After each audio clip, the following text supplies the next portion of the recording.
Retrouvez l'Open GDF Suez et toutes les émotions du tennis féminin avec GDF Suez.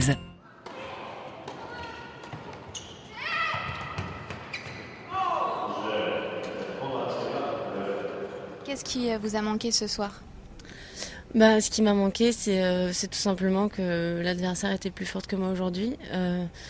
Contrairement à moi, elle est vraiment en grande confiance en ce moment et elle a gagné beaucoup de matchs dernièrement. C'est vrai que dans les moments importants, elle sait exactement quoi faire. Et bon, moi, je suis dans une passe un petit peu plus difficile, donc voilà, au premier set, c'était assez serré. Puis ensuite, elle s'est détachée et j'ai fait un petit peu trop de fautes à mon goût. En tout cas, tout n'est pas à jeter dans ce match. Qu'est-ce que vous gardez de positif ? J'ai bien servi, je me suis bien déplacée, j'étais bien en revers. C'est juste mon coup droit qui a un petit peu pêché aujourd'hui. C'est vrai que tout le monde le sait, je viens de faire la Fed Cup sur terre battue et j'ai joué pendant 10 jours sur cette surface. Donc l'adaptation de terre à dur était un petit peu difficile et c'est vrai qu'en coup droit j'étais pas très à l'aise, mais c'est comme ça. Vous parlez de la Fed Cup, du coup est-ce que vous avez des regrets par rapport à ça ? Non, j'ai jamais eu de regrets par rapport à ma participation à la Fed Cup, même si les conséquences sont un petit peu néfastes sur moi, je dois l'avouer, mais c'est quand même une expérience à vivre et même si ça joue un petit peu sur ma carrière individuelle derrière.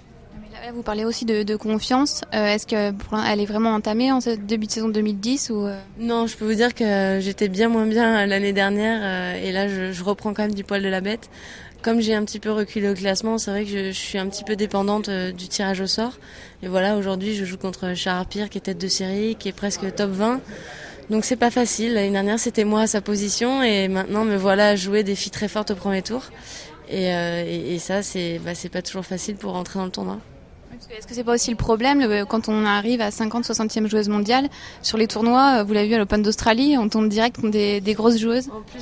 En plus j'ai pas trop de chance puisque comme vous l'avez dit à l'Open d'Australie, j'ai perdu contre Schiavone, ici pire, toutes des joueuses qui jouent très bien en ce moment.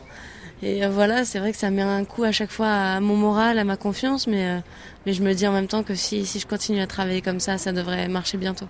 On vous voit avec le sourire, ça entame pas votre plaisir de jouer, votre motivation ?